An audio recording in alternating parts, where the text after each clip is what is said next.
Та ногоон цэг уур амьсгал төрийн бас байгууллагын бэлтгэсэн Хүлэмжийн дараа подкастыг сонсож байна.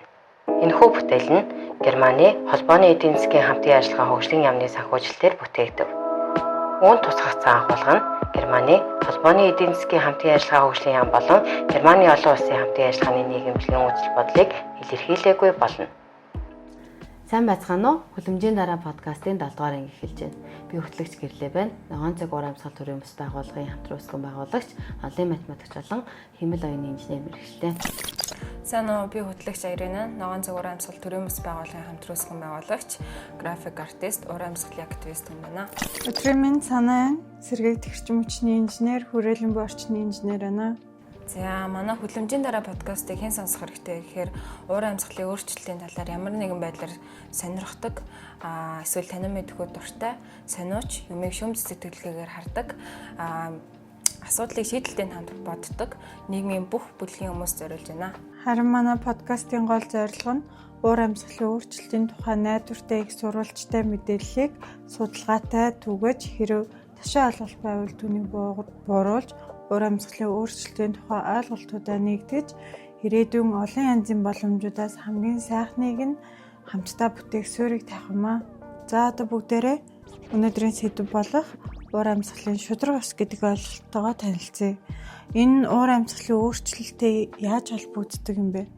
За уур амьсгалын шударга ёсны талаар ярихын өмнө бүгдээрээ шударга ёс гэх ойлголтыг философи руу хэтэрхий их орохгүйгээр томьёолох гэд үзье. За шударга ёсыг олон талаас нь авч үзэх боломжтой ба хэн, яагаад, яаж, хизээ, хаана шударга ёсны талаар ярьж байгаагаас бас тухайн үеийн нөхцөл байдал хэрэглээний хүрээнээс хамаарах янз бүрийн утгыг илэрхийлдэг.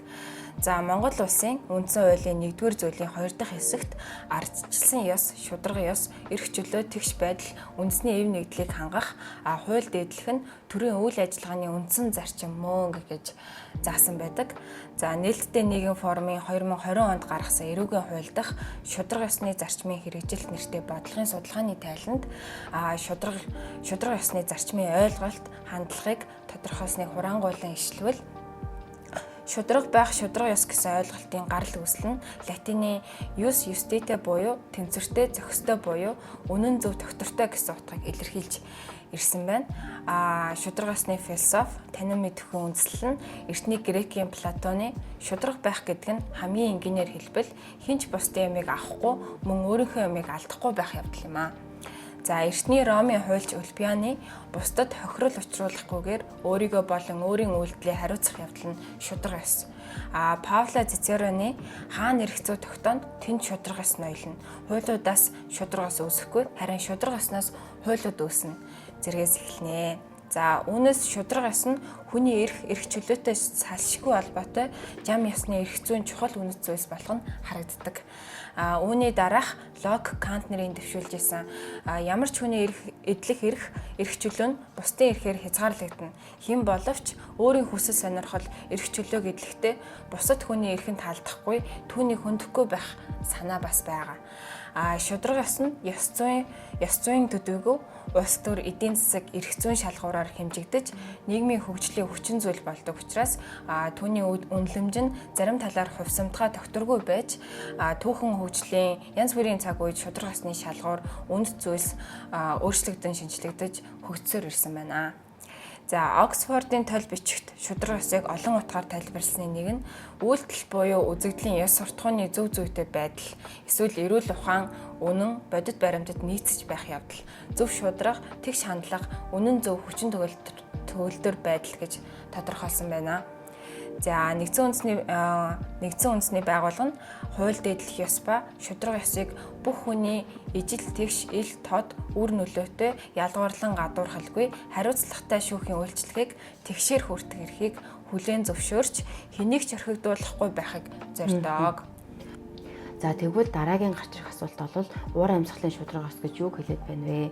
За Нобелийн хөгжлийн хөтөлбөрийн бэлтгэсэн уур амьсгалын өөрчлөлтийн тойл бичиг гэдэг бидний бас өмнө дурдчихсан ишилжсэн юм их сурвалж байж байгаа.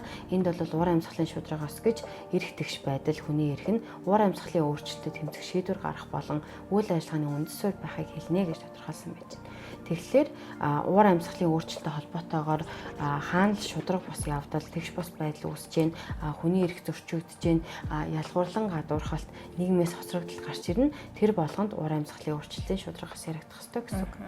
За тэгвэл хаана эдгээр шударга бус байдлууд гарч ирээд байгааг манай улстай голчлон холбогдох байдлаар нь энд нэгтгэж үзүүлэх гэсэн юм аа. За юуны өмнө бол олон улсын хувьд улс орнуудын зүгээс уур амьсгалын хямралд үзүүлсэн нөлөө энэ нөлөөг үзүүлэн хүрсэн ашиг үүнийхээ төлөө амсаж буй уур амьсгалын өөрчлөлтийн сөрөг нөлөө одоо хүлээж буй хариуцлага ижил тэгш биш байгаа. Энэ нь бол уур амьсгалын шударга усны нэг гол асуудал болоод байгаа. За тэгээд хүлэмжийн хамгийн ихээр ялгаруулж ийм төрлийн үйл ажиллагаанаас илүү хөрөнгөцсөн улс орон салбар аж ахуйн нэгжүүд нь уур амьсгалын хямралд хамгийн багаар нөлөөлсөн эсвэл нөлөөлж байгаа ч нөлөөлөлт нь хамгийн ихээр өршөлдөж буй хүмүүс улс орон нийгэмд уур амьсгалын өөрчлөлтийн нөлөөллийг сааруулах, даван туулахад нь туслах үүрэгтэй гэдэг ийм зарчим бол ерөнхийдөө бидний өмнө дурдж исэн бохирдуулагч төлнө гэдэг зарчим байж байгаа. За энэ бохирдуулагч төлөх зарчим нь зөвхөн улс хоорондын асуудал бас биш ээ. Хүн хоорондын, байгууллага хоорондын, бас хүн болон байгууллагын хооронд ч гэсэн үүсэх боломжтой зөрчил гэсэн. За үүний дараа бол улс орнуудын дотоод байдаг, улс дамнад ч гэсэн байдаг үндэс угсаа, арсны өнгө, хүйс, бэлгийн чиг хандлага, чадварын төвшин, нийгмийн эдийн засгийн байдал гэх мэт маш олон үзүүлэлтийн ялгаатай байдлаас үүсдэг нийгмийн шударга ус байдал гэж байдаг. За энэ шударга бос байдлыг бол уур амьсгалын өөрчлөлт улам өдөөгөөд илүү даваа талтай уур амьсгалын өөрчлөлтийн сөрөг нөлөөг арай хөнгөхнөр нийгэмд аль хэдийн ямар нэгэн байдлаар сул талтай байгаа бүлгүүдийг уур амьсгалын өөрчлөлтийг нийгмийн шударгастай хамтарсан байдлаар тулах нөхцөлийг үүсгэдэг. Энэ нь юу гэсэн үг вэ гэхээр аль хэдийн нийгмийн шударга бус байдлыг өөрөөд байгаа бүлгүүд бол уур амьсгалын өөрчлөлтийг бас бусад бүлэгтэйгээр харьцуулахад ихээр өөрөд байна гэсэн. За тэгэнгүүт уур амьсгалын өөрчлөлтийг ийм түүхэн эхлэлээсээ л аль боломжтой улс, компани, хувь хүн өөртөөсөн даваа талаа ашиглаж байгалийн дундын нөөцийг өөртөө хэтээцсэн ашигтайгаар ашигласаар хагаад үүсгэсэн. Ийм асуудлын үр дагаврыг шийдвэрлэх үүрэг хариуцлагыг бол оролцогч талууд шударгаар хуваалцаад болцоогоороо үүрэх шаардлагатай гэсэн үг. Шударгаар хувааж боломжоороо ачааг үүрнэ гэдэг нь энэ нийгмийн шударга бас байдлын ч гэсэн шийдэл байж болох юм аа. За 3 дугаарт уур амьсгалын шударга усны бас нэг том зөрчил байдаг нь бол уур амьсгалын өөрчлөлтийг үеэс үе дамжин өөр байдлаар өөрөхөөс гарч ирдэг асуудал. Буюу уур амьсгалын хямралд хувь нэмэр бараг оруулаагүй ч гэсэн уур амьсгалын өөрчлөлтийн уршиг нөлөөллийг хамгийн хүндийг нь бүр өнөөгийн хүүхэд залуучууд бүр ирээдүйд төрөх одоо төрөг байгаа хүүхдүүд амьдралынхаа туршид үрнэ. Үүрхтэй илүү хүн дээр үрнэ гэсэн. Тэгмүү тэдний бас эрүүл цэвэр орчин амьдрах хүний суур ярих өмнөх үеийнхэнтэйгээ харьцуулахад бол одоо өмнөх үеийнхнийхээ шийдвэр үн цэнийн тогтолцооноос болоод зөрчигдөж байгаа. Амьдрал нь аюул эрсдэл илүү өртөж байгаа учраас уур амьсгалын өөрчлөлттэй холбоотой бүхий шийдвэр үйл ажиллагаа нь бол хүүхэд залуучууд чухал үүрэг гүйцэтгэх ёстой. Гэхдээ энэ нь бол өмнөх үеийнхнийг эрүүл аюулгүй орчинд амьдрах ёсгүй эсвэл уур амьсгалын өөрчлөлт тэднэрт ерөөсөө нөлөөлөхгүй байгаа гэж хэлж байгаа юм ерөөсөө биш. Харин ч эсвэргээрээ бид нар бүгдээрээ хамтдаа цэвэр аюулгүй орчинд амьдрах ёстой. Энэнд болов хэрэгтэй байдаг ялангуяа уур амьсгалын өөрчлөлтөнд талаарх шийдвэрүүдээ хүүхд залуучуудаа онцгойлон анхаарал тэдний санал бодыг сонсчиж гарах хэрэгтэй гэсэн санаа шүү. За үүнээс гадна дөрөвдүгээрт бол дэлхийн нийтээр уур амьсгалын өөрчлөлтийн гамшигт цар хүрээг мэдрээд энэ асуудлыг аль болох бага харцтайгаар туулах гэж хичээж байгаа. Үүнтэй холбоотой гарч иж байгаа бас нэгэн асуудал байгаа. Энэ бол уур амьсгалын өөрчлөлтийн гол шалтгаан болох малтмал чулуужсан тур шихээр шатааж эрчим хүч хэрэглэснээс за метанхийн их ялгаруулдаг мал амьтанд тэжээж идснээс голд үүсэж байгаа энэ хүлэмжийн хин ялгаруултыг бууруулж явандаа нийлбэр дүнгэнд тэглэх энэ шилжилтээс гарч байгаа. Энэ шилжилтэд бол чулуужсан турш болох нүүрс, газрын тос гэх мэт олборлолтын салбарынхан эрчим хүчний дэд бүтцийн аль нэг бүрэлдэхүүн хэсэгт ажилладаг хүний нөөцүүд тэжээвэр малын тодорхойг цөөлөх үед амжиргаа нь буурах малчид гэх мэт маш олон хүмүүсийн амжиргаа амьдралын баталгаанд хөндөгднө. Хийгдэх нь зайлшгүй шаардлагатай байгаа энэ шилжилтийг яаж сая дурдсан шиг энэ шилжилтэд эмзэг мэдрэмтгий байгаа хүн амд хохирол багтаагаар байлах вэ? Яаж тэдэнд баталгаа өгөөд энэ шилжилтийг хурдсгах талаар сорилт болвол тэгш хүртээмжтэй шилжилт. Тэр дундаа дэлхийд дахиндаа хамгийн ихээр яригдж байгаа нь бол тэгш хүртээмжтэй эрчим хүчний шилжилтийн ийм үндсэн сорилт болж байгаа юм аа. Баярлалаа гэрлээ. Саяны хэлсэн уур амьсгалын шударга усны зөрчлүүдийг би одоо яг хэд хэдэн жишээгээр тайлбарлах гэдэг оролтыг. Эхлээд ямар ч гэсэн улс хоорондын харилцааны түвшинд ярьцгаая.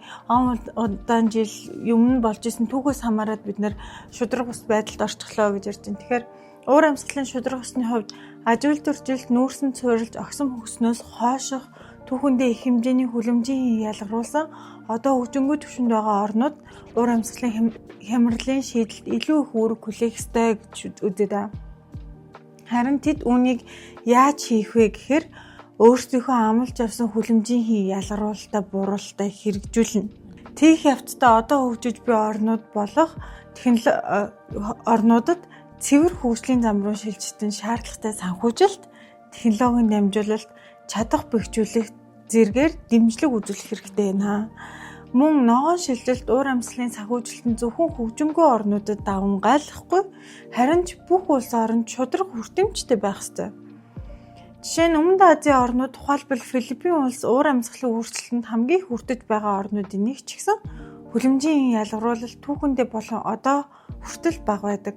Эдгээр орнууд байгалийн гамшигт илүү өртөмтгий бөгөөд үүний улмаас олон хүн амь насаа алдаж олон сая хүн орон гэргүй болж байгаа нь маш харамсалтай. Хоёр дахь асуудал болох үе хоорондын эрхтэх шударга байдлын тухай ярьцгаая.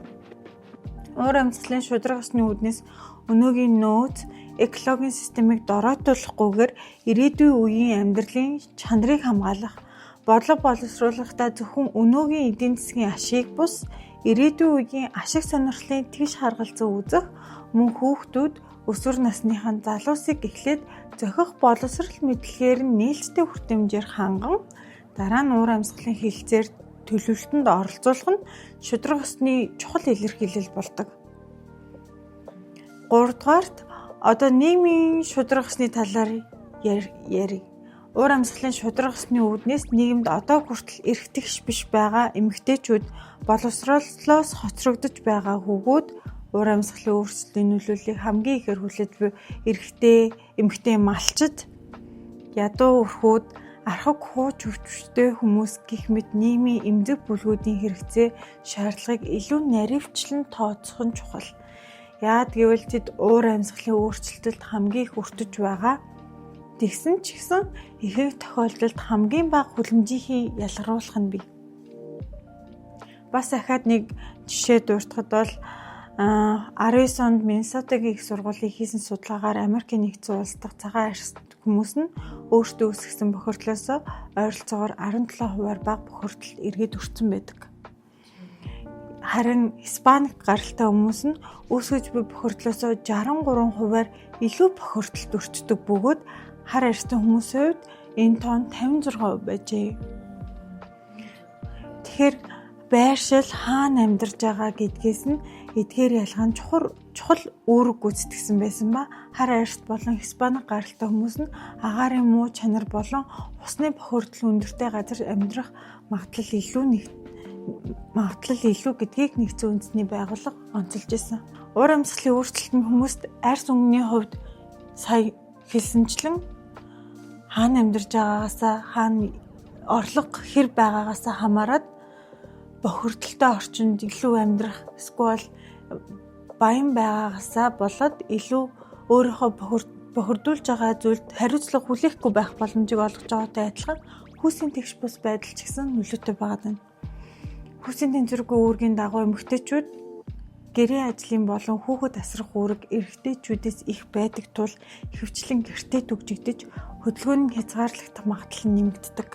Яагаад ингэж хэлж ийм гэхээр 2004 оны Энэтхэгийн далайн цунамигийн үеэр тодорхой харагдсан нэг жишээ нь гэх юм бол гамшигт өртөгчдийн 70% нь эмэгтэйчүүд байсан.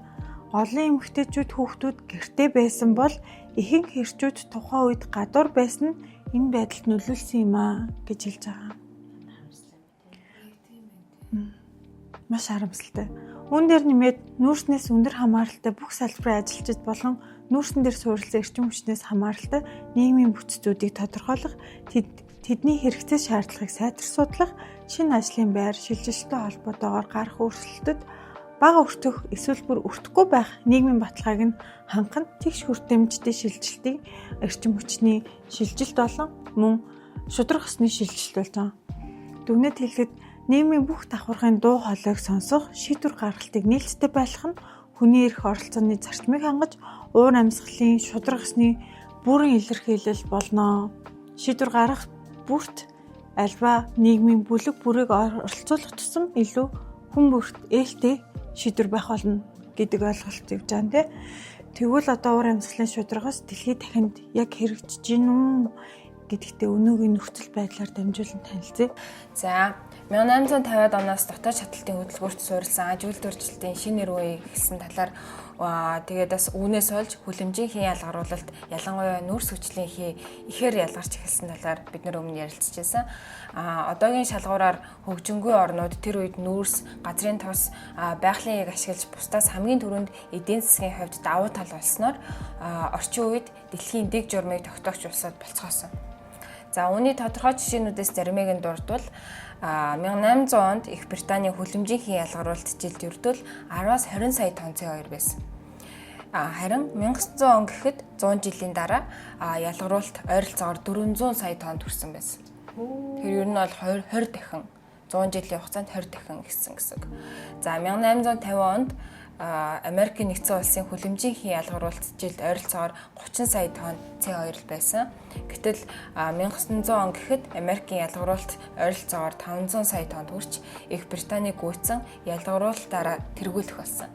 1900 он гэхэд Германы хүлэмжийн ялгаруулалт жил аль хэдийн ойролцоогоор 200-аас 250 сая тонн CO2 хүрч ингэснээр дэлхийн 3 дахь том ялгаруулагч болж исэн. За энэ зэргээр хүлэмжийн эрчимтэй ялгаруулалтуудыг одоогийн дийлийнх нь өндөр хөгжсөн орнууд үүсгэсэн учраас уур амьсгалын өөрчлөлтийн эсрэг авах хариу арга хэмжээнд илүү их үүрэгтэйгээр оролцох ёстой гэсэн хандлага байгаа. За гэтэл хурдцтай хөгжих эдийн засгийн тэлэлтийг өсрөнгүү хэлбэр байдлаар хийх хамгийн хурдан арга бол байгалийн сэргээгдэшгүй нөөцийг ашиглах. За яг энэ боломжийг хөгжиж байгаа улс орнууд одоо ашиглая гэх үед нь хөгжсөн орнуудаас хүлэмжийн ялгаруулалтыг бага түвшинд аваачихыг шаардж байгаа учраас хөгжиж буй орнууд үүний эсрэг шударах хэсэг нэхэж эхэлсэн. За ийм ч учраас энэ хөгжиж буй улсуудад цэвэр замаар хөгжих боломжийг нь шударгаар өгөхийн тулд өмнө дурдж исэн уур амьсгалын ногоон сан зэрэг хөгжсөн улсаас хөгжиж буй улс руу хөрөнгө шилжүүлэх санхүүгийн механизм үүссэн. За даанч одоогоор жил бүр 100 сая $100 хөгжсөн улсууд тохирснороо ерөөсөө өгөхгүй байна.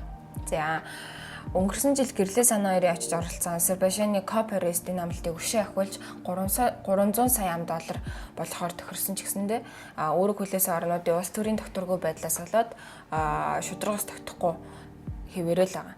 За уур амьсгалын бодлогын судлаачид хараа байнга тавьж байдаг хяналтын байгууллагууд ингэж бас үзэж байгаа.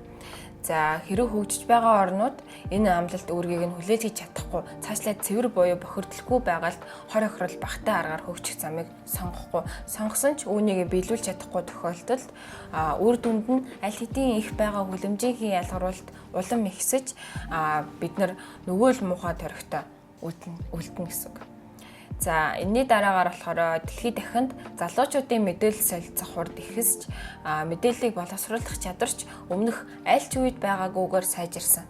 Тэгэд энэ нь интернет технологи нийгмийн сүлжээ бидний өдөр тутмын амьдралын хэрэгцээ болсноос бас үүдэлтэй. Гэхдээ энэ хязгааргүй эц төгсгөлгүй мэдээллийн урсгал аль болох хүмүүсийг донтуулж их ашиг олдог дижитал технологиудын аргачлал алгоритмаас болоод хит туйшрал бичил захин бөмбөлгүүд үүссэнийг бас дурдах хэрэгтэй энд. За гэхдээ ерөнхий дүнгээрээ өмнө байгаагүй олон тоогоор залуучууд нийгмийн бүх асуудлыг өөрсдийнхөөрөө ойлгоод үзэл бодлоо хуваалцаад заримдаа хамтарч ажиллаж үүний үр дүнд нийгмийн олон өөрчлөлтийг авчирч байгаа. Энэ олон өөрчлөлтүүдийн нэг нь уур амьсгалын шударга бус байдал, ялангуяа үе дамжсан шударга бус байдлын талаар хүүхэд залуучууд хорон бүр онлайнаар ярьж хэлэлцэж шийдлийг тодорхойлж удирдагчдаас бодит өөрчлөлтийг нэгж байгаа. Одоо сайн яриг шүү те. Үнэхээр сайн яриг. Харин тэдний бидний үеийг сонсохгүй байх нь сонсгоосоо их байна одоохондоо. Хүүхэд залуучуудын оролцоог хангах олон санаачлага байгаагийн нэг жишээ нь сүүлийн жилүүдэд нүүбийн уур амьсгалын өөрчлөлтийн тухай суур конвенцийн талуудын багварлыг тухайн жил зохион байгуулж байгаа. Тал нь өөрийн уур амьсгалын залуу манлайлагчийг томилж үүрэг мандатыг баталж хэрэгжүүлэх багаар хангаж байгаа нь маш сайн жишээ болоод байгаа. За эхлээд оролцох чухал. Гэхдээ энэ бол бүх зүйлийн зөвхөн эхлэл гэдгийг бид нараас санах хэрэгтэй. Оролцоог зөвхөн оролцуулж харагдуулахын тулд зохиомжлоод байвал энэ оролцооны гол зорилго болох жинхнээсээ ямар нэгэн үйл явцад идэх үүрэг эрхтэйгээр орцол санал бодлоо ялангуяа уур амьсгалын хямралын шийдлийн бүх өнцөгт тусах нь алдагдана гэсэн үг. За баярлалаа Ирэн. Одоо би үргэлжлүүлээд 3 дугаарх буюу нийгмийн шударга ёсны зөрчлүүдийн талаар дэлхийд дахиндаа ер нь нөхцөл байдал ямар хөө байна вэ гэдгийг танилцуулах гэсэн юм аа. За тэгэхээр нийгмийн шударга ёсны зөрчлүүд бол дэлхийн бараг бүх улсад илэрч байгаа. Тэр дундаас онцгойч гарч ирж байгаа уур амьсгалын өөрчлөлттэй хамгийн холбоотойг энд дурдах чинь. За хамгийн эхлээд бол COVID-19 гээд маш том дэлхийн техник хамарсан цар тахал болсон шүү дээ, тий. Энэ цар тахлын нөлөөнөөс болоод дэлхийн эдийн засаг уналт биш юм гэхэд огцом төгсөлтөд ороод үүний эдийн засгт үзүүлэх нөлөө нь одоо дэлхийн өнцөг болгоомжт мэдрэгдэж байгаа. Үүнээс болоод бол амжиргаан муудсан хөрөнгө орлогын ялгаа улам хүчтэй гээд ялангуяа нийгэм эдийн засгийн хувьд эмзэг бүлгийнхэнд бүр илүүгээр мэдрэгдэж байгаа. Юмны нөхцөл байгаа шүү дээ, маш их хэмжээгээр өсвөл бид нэр адилхан ажиллаа хийгээд байгаа, эсвэл бүр илүү ажиллаж байгаа ч гэсэн маш бага орлого олоод байгаа, их бага хөрөнгө цуглуулад байгаа гэсэн. Тэгвэл зарим хүмүүс юу хүлэмжийн хий бага ялгаруултыг бодох мантай тий, ихэнх бодох мантай арай л гэж хоногийн хоол байрны түрээсээ цалингаас цалингийн хооронд залхуулж байгаа. Зарим хүмүүс бас юу хүлэмжийн хий мантай хувийн онгоцоо хөлөвлөл чулуужсан түвшнээс олсон хөрөнгө гайхуулаад байгаа. Энэ бол ингээд дэлхийд даяар байгаа ийм тэгш биш байдал байна. За энэ нь нийгэмд уур бухимдлыг ихээр авчраад зөрчил мөргөлдөө хаграл бутарлыг бас үүсгэж байгаа. Үүний жишээ нь бол дэлхийн хамгийн баян 1% хүн ам нь нийт хүлэмжийн ялгаруулалтын 23%-ийг нь бүрдүүлж 1990-с 2019 оны ялгаруулалтын өсөлтөд хамгийн их хувь нэмэр оруулсан бүлэг болсон. Хүүхдээ дэлхийн бүхэл бүтэн дэлхийн хүн амын 1% баян 1% нь нийт хүлэмжийн ялгаруулалтын 23%-ийг бүрдүүлж байгаа юм тийм. Тэгэхээр энэ 1% байгаа хүн болгон бол 23 хүний хэмжээтэй хүлэмжийг ялгаруулж байгаа гэсэн үг болж таарч байна тийм. За харин энэ одоо тэгш нийгмийн тэгш биш байдлаас болоод нийгмийн шударга бус байдлаас болоод үүсэж байгаа уур бухимдлыг бол их овжноор ашиглаад нийгмийн олон шударга бус байдлын буруутанг нь бол тэгээ дахин одоо ийш тийшээгээ заагаал шинжилж тодруулаад байгаа тийм ийм хүмүүс байгаа. Ийм улс төрчид байгаа. Энээсээ улс төрийн ашиг бас хүртэж байгаа. Ийм байдалтай байж байгаа. Ерөнхийдөө бол энэ бол дэлхийд дахиндаа дэлгэрээд байгаа фашизмын бас олон улс тарагдж байгаа жишээ байж байна. За энэ нийгмийн болон улс төрийн тогтворгүй байдал нь бол уур амьсгалын өөрчлөлт гэлтгүй нийгмийг хамарсан бүхий л том хэмжээний өөрчлөлтүүд нөлөөлөд байгаа. Сайн чиглэл рүү явах хурдыг нь багасгаад гацаагаад маш их хэмжээгээр хоошин татж байгаа. Бүр нөгөө тийшээгээ илүү хурдтайгаар явж байгаатай л адилхан гэсэн үг.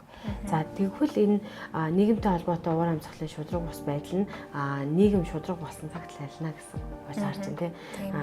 Иймч болохоор дэлхийд дахинд олон активист идэвхтэн хүмүүс энэ миний асуудал, энэ чиний асуудал гэхгүйгээр асуудлуудын хоорондоо хамааралтай байдлыг нь олон талт байдлаар ойлгоод нийгмийн шударга ёсны нэг асуудлыг шийдвэрлэе гэхэд бусад холбогдох бүх асуудлыг засахгүй маа гэхэд ядаж шийдлийнх нь нэг хэсэг болно гэдгийг мэдээд үйл хэргээ өргөжлүүлж байгаа. Үүний жишээ нь бол алдартай уур амьсгалын активист Грета Thunberg гейм бас өрнүүлж байгаа бусад нийгмийн шударга бус байдлын эсрэг тэмцэл бас байж байгаа.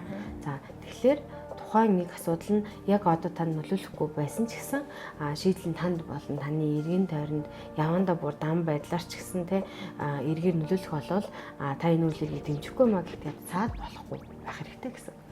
За дөрөвдүгээрт бид нар бол тэгш хүртээмжтэй эрчим хүчний шилжилт гэж ярьсан.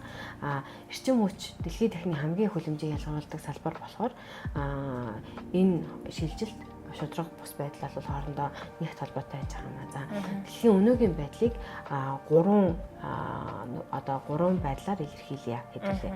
За 2025 онд улс орнуудын 65% нь эрчим хүчний шилжилтийн индекс буюу ETI оноогоо сайжруулсан бөгөөд энэ нь цэвэр эрчим хүчний систем рүү явах шилжилт маань их агцтай байгаагаас харуулж байна. Гэвч зөвхөн 28% нь аюулгүй байдал, шударга байдал, доктортой байдал гэсэн гурван чиглэлд тэнцвэртэйгээр агц гаргасан байж байна. Тэгэхээр сайн хэрэг бас хангалттай сайн биш гэж бид нар дүгнэж болно гэсэн үг. Үүний дараа Кен, Вьетнам, Бразил зэрэг улс орнууд бол нар салхи болон цэвэр эрчим хүчийг хадгалах технологи зэрэг салбаруудад хөгжөөд байгаа үнэтэй орон нутгийн их усыг тулгуурласан зэрэг эрчим хүчийг бол маш амжилттайгаар нэвтрүүлж байна. Буюу эдийн засгийн нөхцөлтэй байгаа орнууд бол энэ тэгш хүртээмжтэй эрчим хүчний асуудалтай тэргүүлж байгаа гэсэн маш сайн хэрэг. За Индонез, Сенегал зэрэг улсуудад бол тэгш хүртээмжтэй эрчим хүчний шилжилтийн хамтын ажиллагаанууд гэсэн бүр олон улсын хамтын ажиллагаануудаас өрнөд эхэлсэн байж байна. Энэ хөтөлбөрүүд нь ариун санхүүжилт татан төвлөрүүлээд нүүрс багтай одоо эдийн засгийн бүх үйл ажиллагааг нүүрс төрөгчийн ялгаруулалт багтай болгох юм хүчин чармаалтуудыг бол дэмжиж ажилладаг юм байна. За сая бол дэлхийн дахины өнөөгийн байдлыг ерөнхий 3 сэдвээр бол би таймилж хүрлээ. Одоо бол нийгмийн шударга байдал олон талт оролцоон дээр хоёрхон ширхэг одоо нөхцөл байдлыг танилцуулах гэсэн юм аа. За нүүбийн уур амьсгалын өөрчлөлтийн суурь конвенц нь бол засгийн газрууд, бизнесүүд, компаниуд, үйлдвэрчний эвлүүд, эртний нийгмийн байгууллагууд зориулаад шударга нотлохонд суурилсан ажлын байрны шилжилтийн бодлогыг боловсруулахад туслах ийм жишг хүрээ суурь жишг өсөлтүүдийг боловсруулсан. За хоёрдугаарт бол хүйсийн тэгш эрхийн болон хүний эрхийн анхаарал. Тэгш хүртээмжтэй эрчим хүчний шилжилтэнд хүний эрх, хүйсийн тэгш байдал, байгаль орчныг хамгаалах, цэвэр эрчим хүч болон цэвэр байдлаар хоол хийх ийм боломжийг бүх хүнд олоход энэ хөтөлбөр нь бол чиглэж байгаа юм байна. За үүний дараа санхүүжилт ба бодлогын сорилтууд бидний өмнөх ангиудаараа засаглал болон санхүүжилтийн ангиудаар нэлээд сайн ярилцсан. Энд бол хөрөнгө оруулалтын дутагдлыг харахгүй байна. Жишээлбэл Африк төв зэрэг бүс нутаг дэлхийн цэвэр эрчим хүчний хөрөнгө оруулалтын 2%-аас бага хувийг авдаг тул сэргээгт эрчим хүчний төслүүдийг хөгжүүлэх боломж бас хязгаарлагдмал байна гэсэн одоо сөрөг баримт тас байж байна. Нөгөө талд бол эдийн засгийн өрнөлөө Австралийн сангийн яам анхааруулж байгаа нэг юм одоо мэдээлэл байж байна л да. Энэ бол зохицуулагдаагүй шилжилт нь буюу урдаас сайн төлөвлөөд одоо бусад уур амьсгалын өөрчлөлтийн үр нөлөөг бодолцоогүй, тусгаагүй ийм шилжилт нь бол ажлын байрыг бууруулах, эрчим хүчний үн огцом нэмэгдэх зэрэг ийм эдийн засгийн хүндрэлийг бас үүсгэж учруулж магадгүй гэсэн ийм мэдээллийг гаргасан байж байна. Харин урьдчилан төсөөлсөн арга барил нь бол 2050 он гэхэд 5.1 сая ажлын байрыг нэмэгдүүлж дотоодын нийт бүтээгдэхүүнээ 2.2 их $80 өсгөж чадна гэсэн бас ийм холимог баримтаж байна. За институтын буюу одоо засаглалын тогтолцооны хөгжүүлэлт гэж байгаа. За энэ дээр бол хамгийн эхлээд цаг үетэй холбоотой бас нэгэн одоо хүлээлт байж байна. Энэ маань бол Бразил улс болох 11 сард болох COP30 гэдэг түрүүний ярьсан суурь конвенцийн талуудын 30 дугаар баг хурлаас олон улсын хамтын ажиллагааны хувьд энэ өнцгөөс бол тэгш хүртээмжтэй шударга эрчим хүчний шилжилтийг яаж урагшлуулах вэ? Энэ дээр бас тод шийдвэр гаргах байхаа гэсэн олон улсын хүлээлт байж байгаа. За хоёрдугаарт бол одоо түрүүнд дурдаад байгаа суурь конвенцийн тайлан бол улс орнуудын шударга шилжилтийн одоо тэгш хүртээмжтэй шилжилтийн зарчмуудыг үндсийн тодорхойлсон хувь нэмрийн зорилт буюу NDC-гээрээ бас урт хугацааны бага нүүрс төрөгчийн хөгжлийн стратеги буюу LTLS гэдэг энэ урт хугацааны бодлоготой хэрхэн нэвтрүүлж байгааг бас хянаж байгаа. Тэгэхээр энэ бодлогын одоо хэрэгжилт хяналтаас ямар байхаас энэ уур амьсгалын засаглалын ерөнхий нөхцөл байдал харагдана гэсэн энэ шударга ус болон шударга байдалтай холбоотой гэсэн. За дэлхийн дүгнэлт дэлхийн бол дэлхийн тэгш хүртээмжтэй эрчим хүчний шилжилт маань ер нь бол хурдан авч байгаа юм байна, бид нэр энийг харлаа. Тэгсэн ч гэсэн байгаль орчны доктортой байдал, нийгмийн шударга байдал, эдийн засгийн боломжуудыг нэгтгэсэн ийм тэнцвэртэй арга барил яхаа аргагүй шаардлагатай байна гэж. За тэгээд олон улсын хамтын ажиллагаа, хөрөнгө оруулалт үргэлжлээд улам ихсээд улам нэгтэрч батчих бас шаардлага байгаад байгаа. Тэгээд энэ шилжилт маань өөрөө бүгдэд ашиг тустай хин нэгнийг ардаа орхитуулахгүй байх ёстой гэсэн юм зарчмыг бас баримтлах хэрэгтэй байна. Ингээд манай дэлхийн дахины хүрээнд бол эрчим хүчний шилжилт ямар хөө байна вэ? Дахиад дээрэс нь ер нь уур амьсгалын шударга ёс ямар хөө байна вэ гэдгийг бид нэр харлаа. Тэгвэл энэ уур амьсгалын шударга бус байдал шударга ёсны одоо өнөөгийн нөхцөл байдал Монгол улсад яаж илэрч байна вэ? За баярлалаа гэрлээ. Бразилийн тавьсан одоо эрчим хүчний шилжилт гэдэг дээр бас нэг нэмэт хэлэх юм бол COP29 намайг очиж байгаад яг нэг павильонд бол Азербайджан болон Бразилийн хоёр эрчим хүчний сайдууд хоорондоо уулзаж хэвлэн баг хурлажсэн. Энэ үед асуусан ерөнхийдөө яг нар салхины эрчим хүчнээс гадна өөр технологиудыг эрэлхийлж байгаа юу? Одоо virtual power plant ч юм уу иймэрхүү технологиг ашиглах боломж байгаа юу гэж би асуухад болохоор бид нар бол зарим тохиолдолд яалч явахгүй малтмал түлшээ хэрэгэлсээр байх болно гэдэг хариултыг өгчээсэн. Тийм учраас харж лээ те COP30 бас юу болох нь. Ингээд үргэлжлүүлээ чиний хэлсэн асуултанд хариулах юм бол өмнөх дугааруудад ерөнхийдөө ярилцсан уур амьсгалын шударга ёсны баримт мэдээллүүдийг цуглуулж хариулъя. Яагаад гэвэл бид нар энэ подкастынхаа өмнөх дугаараадаа Монгол улс уур амьсгалын өөрчлөлтөд хэрдэн өртөж байгаа, энэ нийгэм эдийн засаг болон байгаль орчин ямар асуудлууд агуулж байгаа, хэр хэмжээний зардал гаргаж байгаа дээр бид нар дэлгэрэнгүй ярилцаж тодорхой баримтуудыг бол гаргаж ирсэн. За хамгийн эхний дугаарт бол эрчим хүчний салбар хүлэмжийн ялгаруулалтанд төвлөрсөн дугаарт дэлхийд дахин болон Монгол улсын өмнөх жилийн болон түүхэндээ цугларсан байдлаар хүлэмжийн хэмжээг тооцож харьцуулсан. 24 онд дэлхийн нийтээрээ 60.1 тэрбум тонн нүүрс хүчилтэй дүүцэх хэмжээний хүлэмжийн ялгаруулсны 123.4 сая тонн буюу 0.2%-ыг Монгол улс ялгаруулсан. Тэгэхээр ийм хуримтлагдсан дүнгээр дэлхийн нийтдээ 3289.9 тэрбум тонн нүүрс хүчилтэй дүүцэх хэмжээний хүлэмжийг 1850 оноос хойш ялгаруулсны 3.1 тэрбум тонныг Монгол улс ялгаруулсан ба энэ бид түүхэндээ дэлхийн нийт хүлэмжийн ялгаруулалтын 0.9%-ийг ялгаруулсан гэсэн. Тэгэхээр энэ бол нэг асуудал байгаа. Бид нар ийм бага оролцоотой байсан. Тэгэхээр энэ бид нар дэлхийн нийт ялгаруулж байгаа болон Монгол улсын ялгаруулж байгааг харьцуулахад бага байгаа учраас бид нар бас шудраг бус байдалтай нүр тулж байгаа нэг ойлголт байгаа гэж бодож болох боловч нөгөө талдаа бид нар 24 оны байдлаар нэг хүн ногдох хүлэмжийн ялгаруулалт дэлхийн дунджаар 7.5 тонн байхад Монгол улсын нэг иргэн дунджаар 37.1 тонн хүлэмжийн хий ялгаруулад байна гэдг нь өөрөө бид нар буцаагаад бохирдуулагч орон шиг харагдаад эхэлж байгаа байхгүй. Тийм учраас бид нар яг энэ хэмжээний хүлэмжийн хийд өртөд байгаа энэ шударга ёсны байдлаа нэхийн тулд бид нар эргүүлээд дундж хэрэглээтэй тэнцэж эхэлж үүнээсээ цаашаа давуулан биелүүлж бид нар шударга ёсыг нэхийг хэрэгтэй болж байна гэсэн. Үүний дараа хөдөө аж ахуй салбарын хүлэмжийн ялгаруулалтыг багасгах сэдвтэй ангаараа бид нар болохоор малчдын хооронд үүсдэг аль талыг ойлгох боломжтой зөрчлийн талаар ярилцсан. Энэ нь болохоор бэлчээрийн зөв менежментийг нэвтрүүлэхээр хичээж байгаа нутгийн иргэн болон аргагүй өрхөнд нутгаасаа холдсон отроор нүүдэлчдийн хооронд болсон маргааныг нүдэрээ харж исэн энэ жишээгээр дамжуулж илэрсэн. Тэгэхээр энэ үйл ойлголцол хоёр талдаа бас шударга ёсыг дагуулж байгаа. Нэг талдаа үнэхээр бэлчээрээ амраагаад үүнийхээ дараа жилд нь доктортой байдлаар хэрэглэх гэж нөөцлсөн энэ бэлчээрт нь бэлчээрийг нь ашиглаад байгаа нэг шударга бус байдал харагдаж байна. Нөгөө талаас ялж явахгүй өөрийнх нь төрсөн нутаг нь газар нь харилцчихсан учраас нүүж дотроор нүүхээс өөр аргагүй болсон.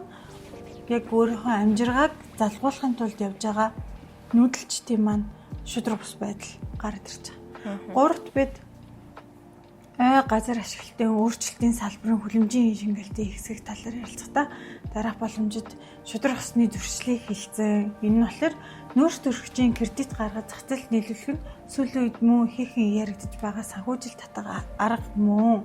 Гэхдээ эрсдлийн нэг жишээ нь хүлэмжийн ялгаруулалтаа бодитоор бууруулахгүй байх, ашиг сонирхолтой зарим оролцсон тоглогчид жишээлбэл улсууд, том корпорацууд гэх мэт хүлэмжийн хийгийн амьдрал дээр бага ялгаруулахын оронд ихээр ялгаруулад өөр газрын өөр улсын ой хүлэмжийн хийн шингээлтийг баталгаажуулсан карбон кредитийг худалдаж авчгаад өөрийн нүүр төрөгчийн мөрөө багасган тооцоолах. Үүний ногоон угаалт гэдэг энэ эдийн засгийн хувьд давуу талтай оролцсон тоглогч нь шудраг бусаар их хүч чадал, их давуу талыг олох магадaltaйг бид нар бас ярилцсан байна. Би 4-р дугаартаа уур амьсгалын өөрчлөлтөд дасан зохицох гардаг асуудал шийдлийг ярилцж байсан. Энэ ингээс дараах үйл хэрэг шудраг усны зөрөөг онцолж байна. Энэ болохоор буцалтгүй тусламжаас бусад санхүүжилтийн төрлүүд нь эцэстээ тусламж авч байгаа хамгийн буурай орнууд руу зардлыг бүрэн даах хариуцлагыг шилжүүлдэг. Уг нь Нобелийн уур амьсгалын өөрчлөлтийн тухай суурь конвенц нь бохирдуулагч төлнө гэж өмнө ярьсан. Энэ зарчимтай энэ шудраг бус байдал нь зөрчилдөд байгаа юм асуудал үүсэж байна гэж бид нэр онцолж хэлсэн байгаа. Үүний дараа 5-р дугаараа уур амьсгалын санхүүжилт нь талаар ярилцж байхад уур амьсгалын шудраг усны талаарх гол яриа нь манай улс олон жилийн турш хуримтлагдсан хүлэмжийн харьцангуй бага ялгаруулалтын хэрнээ уур амьсгалын өөрчлөлтийн нөлөөг дэлхийн унжаас ихээр мэдэрч байгаа учраас өнөөгийн ялгаруулалтын түвшингээ багасгаж чадвал алдагдал хохирлын цангаас мөн зохиох ёсны авах ёстой хувиа авмаар байгаа. Уур амьсгалын эсрэг хариу арга хэмжээнд үүнийг зартуулмаар байгаа гэдэг ийм асуудлыг тавьсан. Ингээд 6-р дугаарт болохоор уур амьсгалын засаглалын тухай ярихдаа дэлхийн уур амьсгалын засаглалд тулгарч байгаа хамгийн том сорилтын нэг бол шудраг ус ба тэгш байдлын асуудал юм гэж танилцуулсан. Яагаад ингэж байгаа гэхээр уур амьсгалын өөрчлөлтөд дасан зохицох эрчим хүч хөдөө аж ахуйн салбарууд хүлэмжийг бууруулах, ойн салбарын шингээлтийг нэмэгдүүлэх, уур амьсгалын санхүүжилт засаглал гэд бүх талаас нь ярихад уур амьсгалын шудраг устай холбогдох өнцөг байгаа нь харагдаж байна. Тэгэхээр манай Монгол улсад уур амьсгалын шудраг ус хамгийн ихээр хамаатай шийдэх ёстой сорилт нь засаглалтай хамгийн их уялддаг гэж бид нэр дурдж байсан. Тэгвэл одоо анги бүрийн төгсгөлд хилцдгээр уур амьсгалын шудраг ус Монгол улсад хэрэгжүүлэх арга зам, боломж, сэтэл бидэнд байна уу? За тэгэхээр ярианы хамгийн ихэнд дурдсанаар манай улсын иргэн болгон шудраг усыг шаардах, шудраг усны үйлчлэгийг тэгш хүртээмжтэйгээр авах эрхтэй. За тэгвэл бид устдаа гарч байгаа уур амьсгалын шудраг усны зөрчлүүдийг арилгуулах хууль эрх зүйн орчин энэ зөрчлүүдийг ялгарлахгүйгээр шийддэг шүүхийн засаглалтай болох хэрэгтэй байгаа. Хамгийн эхлээд дэлхийн дахинд уур амьсгалын зарга гэж бас байдаг. Энэ нь юу вэ гэхээр уур амьсгалын өөрчлөлттэй тэмцэх үйл явцын чиг хандлагыг өөрчлөх шинэ гарц болж байгаа. За 2023 оны дэлхийн уур амьсгалын шүүхийн хэрэг маргааны тайланд дурдсанаар хүмүүс уур амьсгалын өөрчлөлтийн сөрөг нөлөөлөлтөд тэмцэхийн тулд хохирлоо арилгуулахын тулд шүүхэд улам үр идэвхтэйгээр хандах болсон байсан. За 2022 оны 12 дугаар сарын байдлаар дэлхийд даяар 65 байрлалд шүүх болон маргаан шийдвэрлэх байгууллагуудад нийт 2180 уур амьсгалын хохирлолтой холбоотой хэрэг үүсгэсэн байсан. Их үү шүү те? Харин бодсноос их байгаа. За энэ тоо 2017 онд 884, 2020 онд 1550 байсантай харьцуулахад доктортой өсөж байгаа. За тэгээд хүүхэд залуус, эмэгтэйчүүд, орон нутгийн иргэд, уугуул ард иргэд гээд олон талууд эдгээр хэргийг санаачлан үүсгэх, мэдүүлэх, уур амьсгалын өөрчлөлтийн засаглалыг шинжлэх, шудраг усыг нэхэх үйл явцад улам бүр чухал үүрэг гүйцэтгэж байгаа. За хэрэглээний тогтмол өсөж байгаа шүүхийн нэг нэр томьёо нь уур амьсгалын өөрчлөлтийн угаалга. Энэ нь тодорхой байгууллагуудыг байгаль орчны зорилгоо олон нийтэд танилцуулахдаа буруу мэдээлэл өгсөн гэж буруутгаж байгаа. За энэ нь яг л ногоон угаалга гэдэг шиг уур амьсгалын угаалга. Тэгээд 2023 онд 47 ийм төрлийн маргаан бүртгэгдсэн байсан. Тэгэхээр бид нар олол түрүүнд уур амьсгалын угаалга гэж танилцуулах хэрэгтэй байсан шүү дээ. Харин тийм байсан. За 2023 онд 30 гаруй шүүхийн маргаанд бохирдуулагч төлөх ёстой зарчмыг ашиглан компаниудыг уур амьсгалын хохирол хариуцахыг шаардаж мөн санхүүжилтийн урсгалыг уур амьсгалын зорилгод харш байдлаар ашиглаж байгаа ашиглаж байгааг нь зогсоох зорилготой их хэмжлүүд гарч ирсэн байна лээ. За 2019 оны 1 маргаанд Нидерландын дээдшүүх засгийн газрыг иргэдээ хамгаалах үүргийнхээ дагуу илүү өндөр уур амьсгалын зорилт тавьж хүлэмжийнхээ ялгаруулалтыг бууруулахыг үүрэг болгосон байсан. Дараагийн алгасжуулахгүй хамгийн том арга зам маань бид уур амьсгалын шударга усыг бүрдүүлэхдээ нийгмийн шударга усыг мөн хангуулах ёстой. Жишээ нь Нобелийн хөгжлийн хөтөлбөрийн 20 онд гаргасан тайлныг бичснээр Монгол улс уур амьсгалын өөрчлөлтөд онцгой үр дүнтэй бөгөөд 100 ган гачиг хөрсний дороотлол агарын бохирдол нэмэгдэх зэрэг үзэгдлүүд нь эмзэг бүлэг ядуу иргэдэд нөлөөлж байна. Судалгаагаар эдгээр бүлгүүд нь гамшигт хамгийн ихэр хүртэх ба эрүүл мэнд санхүүгийн аюулгүй байдлын эрсдэлд илүү их өртдөг болгон тогтогдсон гэж дурдсан байгаа. Уур амьсгалын шударга усны үүднээс эмзэг бүлгийн хамгаалалтыг бодлогоор хангах нь зайлшгүй шаардлагатай гэж мөн зөвлөмж өгсөн байна. Дахиад нэгдэх шүртэмжтэй биш нийгмийн шилжилтийн жишээнд 90 оноос 2000 он энэ бол манай улсад нийгмийн шилжилт явагдсан он жилүүд тухайн үед улсын үйлдвэрүүдээ үүдээ барьж үйлдвэрийн олон ажилчин ажилгүй орлогогүй болж очирсон. Мөн 2000 он гараад хэдэн жил хүндхэн турхан болж олон малчид амжиргааны их үүсэр болсон малаа алдсан.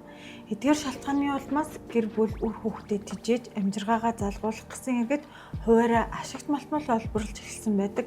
Тэд бол хүмүүсийн хэл заншнаар нинжа нар гэж бичил урхаа мэдлэгийн төвийн мэдээнд дурдсан байгаа. Тэгэхээр энэ бас яг бидний хэлэх гээд байгаа эрчим хүчний шилжилтэд гарч болох бас нэг эрсдэл байхаа мөнөөс өмнө ийм учраас шилжилтийг хийхэд бол бид нар олон талаас нь харж зөв шударга байдлаар шилжилтийг явуулах хэрэгтэй. За үүний дараагийн арга зам бол бид нар улс хоорондын шударгаас ярихаас өмнө өөрсдөө бохирдуулагч амьдралаас гарах шаардлагатай байж байгаа. Энэ нь бол нөгөө бохирдуулагч төлнө гэдэг бидний дахин дурдаад байгаа зарчмын дагуу Монгол улс олон улсын уур амьсгалын шударгасыг хангуулах үндслээр нөхөн төлбөр санхүүж шаардах хэрэгтэй гэсэн үг. Учир нь Парисын хэлзээрийн дундын боловч ялгаатай үүрэг буюу бид нар дундаа нэг зорилготой хэрнээ энэ зорилгыг болвол ялгаатай үүргийг амлаж аваад биелүүлэх боломжтой гэдэг энэ зарчмын дагуу өндөр ялгаруулалтаа улс орнууд бол уур амьсгалын ямарл илүү их хариуцлага хүлээх ёстой. За жишээ нь COP27 дээр байгуулагдсан алдагдал охирлын сан нь бол Монгол шиг өндөр эрсдэлтэй орны хувьд түүхэн бохирдуулагчдаас нөхөн төлбөр шаардах ийм шинэ гарцыг бас биднэрт нээж өгсөн. Гэвч бид нар өнөөдөр өөрсдөө бохирдуулагч гэдэг ийм нэг хүн ногоос хүлэмжийн дундаж ялгарлаараа бол дэлхийн дунджаас бараг 5 дахин илүү ялгаруулалттай улс болчиход байгаа учраас бид нар одоо энэ алдагдал охирлын сангийн хувьд бол тэнцэхгүй болчиход байж байгаа юм аа. Тэгэхээр энэ юу гэсэн үг вэ гэхээр сая хэлсэн бохирдуулагч төлнө гэсэн зарчмаар бид нар өөрсдөө байгаль орчинд үүсгэж байгаа бохирлынхаа хариу төлбөрийг төлөх хэрэгтэй болно гэсэн үг. За тэгэхээр бид мөн үе хоорондын шударга усыг хангуулах хэрэгтэй. Одоо гарч байгаа шийдвэр бодлого нь ирээдүйд Монгол улсын иргэд тэр дундаа залуу болон ирээдүйн үеийн амьдрах нөхцөлд шууд нөлөөлдөг. Иймээс шийдвэр гаргах үйл явцад иргэд эмзэг бүлгийн оролцоог хангах нь зөвхөн өнөөдрийн биш, үе хоорондын шударга усыг хамгаалж байгаа бас алхам болно гэсэн үг. Нобелийн хүүхдийн сангийн 2021 оны судалгаагаар Монголын хүүхэд бүр уур амьсгалын эрсдэлт хүчин зүйлүүд буюу хит үүдэн өвөл, агаарын бохирдол, усны хомсдол маш өртөмтгий байдаг гэж дүгнсэн байсан. За энэ нь өнөөгийн үеийн ялгаруулж байгаа хүлэмжийн игээс болж ирээдүйн үеийнхэн их хүнд ачааг үүрэх болно гэсэн үг. За жишээ нь Улаанбаатар хотын агаарын бохирдол нь нас баралтын 10 тохиолдлын нэгтэй холбоотой бөгөөд хүний дундаж наслалтыг 4.6 жилээр бууруулж байна гэсэн 2019 оны судалгаа байсан.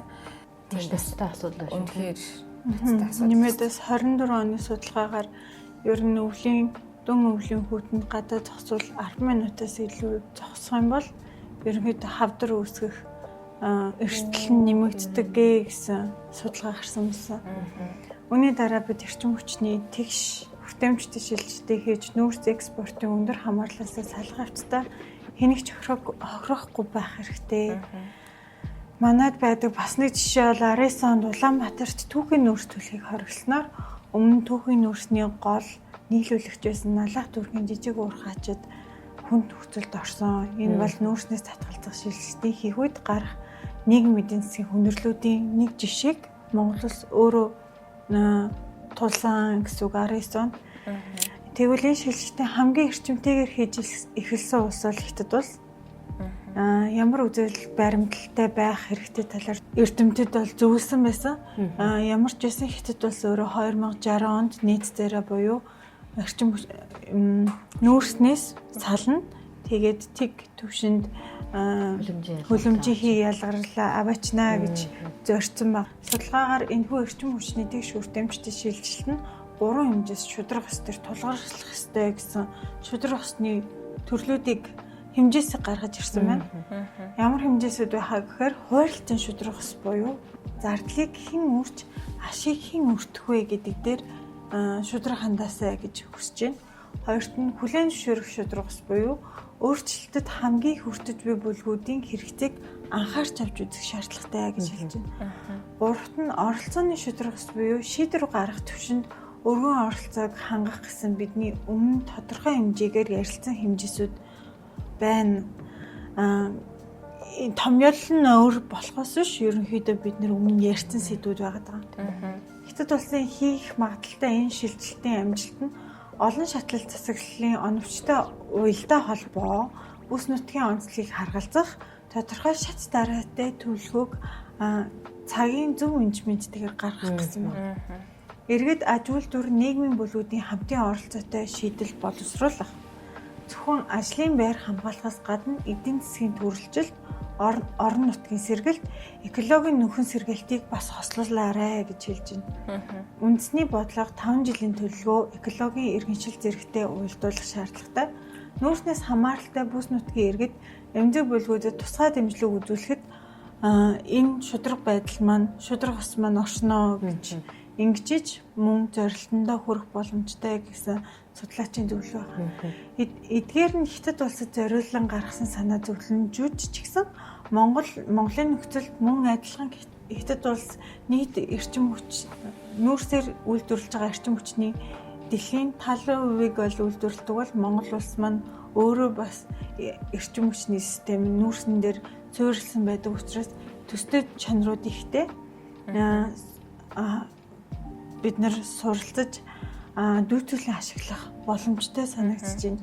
Ялангуяа нүүрсний хамаарал, бүс нутгийн онцлог, ажлын байр ба амжиргаа, шудраг ёсны 3 зарчим буюу хуваарлалт, хүлээн зөвшөөрөлт, оролцоо. Мөн эмзэг бүлгийн хамгаалалт зэрэг асуудалд бол Монголын тэгш хүртээмжтэй шилжилттэй шууд холбогдож болохоор байна. Эндээс бас хамгийн сонирхолтой санагдсан зүйл нь бол зөвхөн ажлын байр хамгаалахаас гадна эдийн засгийн төрөлжилт гэж бас байсан аюул сонирхолтой санагдлаа.